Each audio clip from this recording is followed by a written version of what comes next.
To find this point, start by finding the tip of your breastbone, right over here. Now move to the side and up till you're in a little notch between the breastbone and the rib, right here.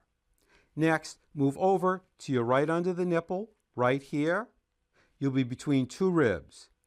Move over one rib, you'll be in another space, and then move over that rib, and you'll be in another space. Push in to find a point that is sensitive, sore, tender, or painful. That is the point. Massage this point in a circular motion for 20 to 30 seconds, like this.